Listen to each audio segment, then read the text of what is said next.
ایک نیک دل بادشاہ کسی ملک پر حکومت کرتا تھا۔ اس کی وسیع سلطنت میں جا بجا کھیت اور باغات پھیلے ہوئے تھے۔ ایک دن بادشاہ اپنے محل کے باغ میں ٹہل رہا تھا کہ اسے ایک درخت کے نیچے کبوتر کے انڈے جتنا گندم کا دانہ ملا۔ پہلے تو وہ حیران ہوا اور اسے پتھر سمجھا، مگر جب اس نے غور سے دیکھا تو معلوم ہوا کہ وہ گندم کا دانہ ہے، جو موجودہ زمانے کے دانے سے کئی گنا بڑا ہے۔ بادشاہ نے باغ کے مالی کو بلایا اور اس سے پوچھا، ہمیں اس گندم کے دانے کے بارے میں بتاؤ، یہ کہاں سے آیا ہے؟ بیچارہ مالی پریشان ہو گیا، کیونکہ وہ خود اتنا بڑا گندم کا دانہ پہلی بار دیکھ رہا تھا۔ اس نے جواب دیا، بادشاہ سلامت، میں نے ایسا دانہ آج سے پہلے نہ دیکھا ہے اور نہ اس کے بارے میں کبھی سنا ہے۔ شاید آپ کے وزیروں میں سے کسی کو اس کے بارے میں معلوم ہو۔ بادشاہ کو یہ مشورہ اچھا لگ گیا۔ اس نے فوراً تمام وزیروں کو دربار میں بلوایا۔ جب سب آگے آئے تو اس نے ایک پلیٹ میں رکھے گندم کے دانے کی طرف اشارہ کر کے کہا، آج ہمیں یہ بڑا سا گندم کا دانہ اپنے باغ میں ملا ہے، جسے شاید کوئی پرندہ وغیرہ اڑا کر لایا ہوگا۔ آپ میں سے کسی کو اس کے بارے میں معلوم ہو کہ یہ کہاں سے آ سکتا ہے اور کہاں اتنے بڑے دانوں والی گندم اگتی ہے؟ سب وزیر خاموشی سے ایک دوسرے کو دیکھ رہے تھے اور سوچ رہے تھے کہ شاید بادشاہ کو غلط فہمی ہو گئی ہے، جو اتنی بڑی چیز کو گندم کا دانہ سمجھ رہے ہیں۔ مگر جب انہوں نے اسے چھو کر دیکھا تو وہ بھی حیران رہ گئے۔ کسی کے پاس بادشاہ کی تسلی کے لیے کوئی جواب نہ تھا۔ یہ دیکھ کر بادشاہ جھنجھلا گیا۔ اس صورتحال کو دیکھتے ہوئے اس کے ایک دانا اور زیرک وزیر نے اسے مشورہ دیا، بادشاہ سلامت، ہم سب وزیر امور سلطنت میں مصروف رہتے ہیں، اس لیے ہم نے کبھی اس طرف دھیان نہیں دیا۔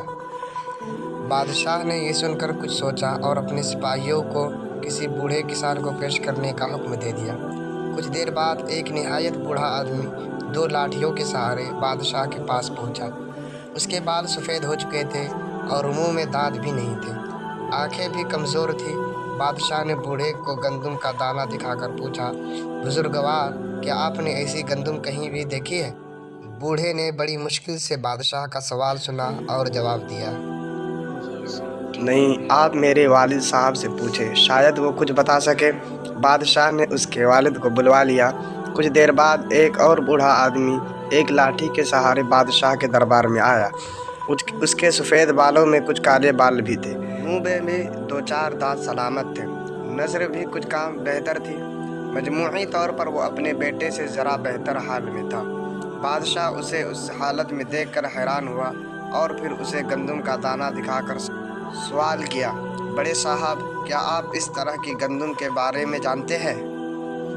یعنی یہ بوڑھا صحت کے معاملے میں اپنے بیٹے اور پوتے سے کئی گنا اچھے حال میں تھا، حالانکہ یہ کافی بڑی عمر کا تھا۔ بادشاہ اسے دیکھ کر مزید حیران ہو گیا۔ اس نے بوڑھے کو گندم کا دانہ دکھا کر پوچھا، حضرت، کیا آپ نے ایسی گندم کہیں دیکھی ہے؟ بوڑھے نے گندم کا دانہ بڑے غور سے دیکھا اور پھر خوشی سے مسکراتے ہوئے بولا، جی ہاں بادشاہ سلامت۔ بادشاہ نے حیرانی سے اچھلتے ہوئے کہا، سچ؟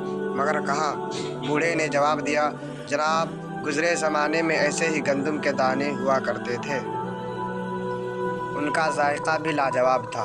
بادشاہ بولا، اچھا، اس زمانے میں گندم اتنی بڑی کیسے ہوتی تھی؟ اس بوڑھے نے مسکراتے ہوئے جواب دیا، بادشاہ سلامت، اس دور میں زمین ساری اللہ کی سمجھی جاتی ہے۔ ہر شخص اپنی ضرورت کے مطابق کاشت کرتا اور اس سے اپنے گھر والوں کا پیٹ پالتا، مگر جو لوگوں میں اضافہ ہوا اور زمین چھوٹے چھوٹے ٹکڑوں میں بٹتی چلی گئی، اس طرح گندم کا دانہ بھی چھوٹے سے چھوٹا ہوتا گیا، مطلب یہ کہ برکت ختم ہوتی گئی۔ بادشاہ نے حیرانی سے بوڑھے کی بات سنی اور بولا، جناب، میرا آپ سے آخری سوال یہ ہے کہ مجھے یہ بتائیں کہ اس بات میں کیا راز ہے کہ آپ عمر میں اپنے بیٹے اور پوتے سے بڑے ہیں، مگر ان کی طرح لاٹھیوں کے سہارے نہیں آئے، اور آپ کی جسمانی حالت بھی ان سے کافی بہتر ہے؟ یہ سن کر بوڑھا بولا، بادشاہ سلامت، دراصل بات یہ ہے کہ ہمارے دور میں ہر شخص محنتی تھا، اپنا کام خود کرتا تھا۔ ہم صبح سے شام تک لگاتار محنت کرتے تھے اور کسی دوسرے پر انحصار نہیں کرتے تھے، مگر جیسے جیسے زمانہ بدلا، لوگ دوسروں کے محتاج ہوتے گئے۔ کھیتوں میں کام کرنے کے لیے مزدور رکھ لیے گئے اور دیگر سہولیات سے فائدہ اٹھانا شروع کر دیا۔ اس سے وہ کمزور ہوتے چلے گئے۔ میرا بیٹا ایک لاٹھی کے سہارے آیا، مطلب اس نے دوسروں پر انحصار تو کیا مگر کچھ کم، جبکہ میرا پوتا 2 لاٹھیوں کے سہارے آیا، مطلب وہ مکمل طور پر دوسروں سے کام لیتا ہے۔ آج کے لوگ اسی لیے کمزور اور ناتواں ہیں۔ بادشاہ اس بوڑھے سے بہت متاثر ہوا۔ اس نے اسے انعام دے کر اپنے دربار میں مشیر رکھ لیا۔